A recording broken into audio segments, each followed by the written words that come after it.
Russell Wilson versus Justin Fields. Is this an actual training camp battle? Does Justin Fields actually have a chance to win this job? Probably not, but I think it could be if, I mean, we've said a lot that the Russell Wilson within Arthur Smith's offense thing, I think has a very broad range of outcomes where it could be the perfect offense for him to sort of get back on track. And if it is, then it's not a competition at all. On the other hand, I think it could be a system that really doesn't suit Russell Wilson because of how much it wants to target the middle of the field. You know, in an ideal world, Arthur Smith is aiming for different places with his passes than Russell Wilson has ever aimed, even when he was at his very peak, playing at his best. If that creates this kind of oil and water dynamic where it just does not work, then I think that becomes apparent very quickly. And at that point, you know, if Justin Fields, on the other hand, actually does take to the offense reasonably well, because he doesn't have the same issues as Russell Wilson. I'm not saying he doesn't have issues, they're just different ones. Like if he actually takes to that offense well, and he's protected in the same way Ryan Tannehill was, and he can exploit the play action and use his athleticism, and you know, if it's a bad fit for Russ and a good fit for Fields, I think that becomes apparent quickly, and it could become a competition fast. I love that you bring up Ryan Tannehill, of course, you know, him and Arthur Smith and that connection and everything. But I think when Fields came out, I did use a bit of a Ryan Tannehill comp for Justin Fields.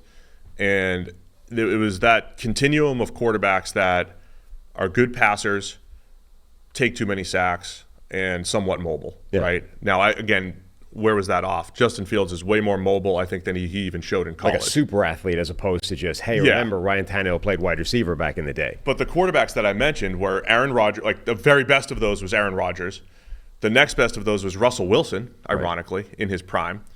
And then you had Ryan Tannehill, right? These are guys that are going to take too many negative plays, but when they sit in the pocket and throw the ball, accuracy is excellent. They're good, productive quarterbacks. And I had Fields kind of like on that continuum. Now, he hasn't been much like those guys, but I'm still interested in this idea of, okay, year 4, sitting and developing, and then again, you know, for whatever you want to say about Arthur Smith, he was kind of the guy involved in the Ryan Tannehill rejuvenation. I like to give that credit to A.J. Brown, maybe a little bit of Derrick Henry, maybe a little bit of the run-heavy system, but it is, you know, I'm intrigued by Justin Fields in a developmental role here. And remember, like, the perception of Arthur Smith's offense is, I mean, it's at a low ebb right now because it's coming off this Atlanta sort of dynamic where it's like, why aren't you using Bijan, Kyle Pitts? You know, why aren't you using these great players to the maximum of their ability?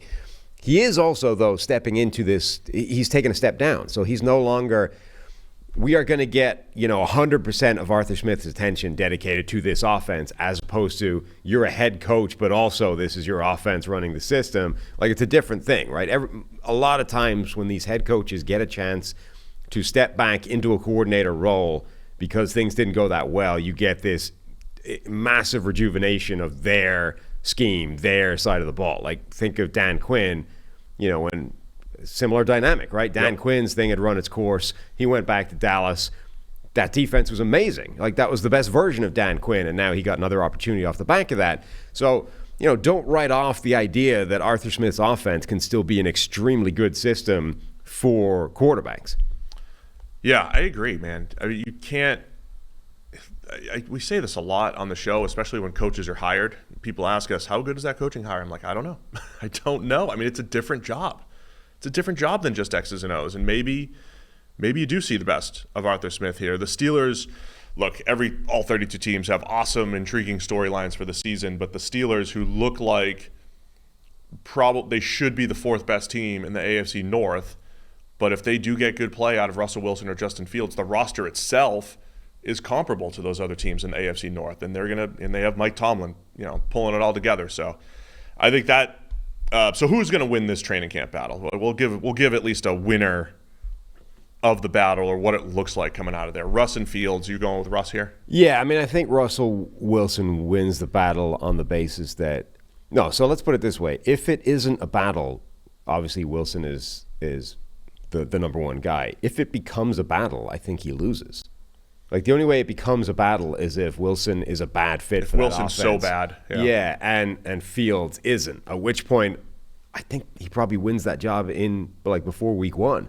I anticipate Russell Wilson winning the job. Yeah. And I don't know how much better he's going to be here versus Denver, but I think he'll get the job and hold on to it.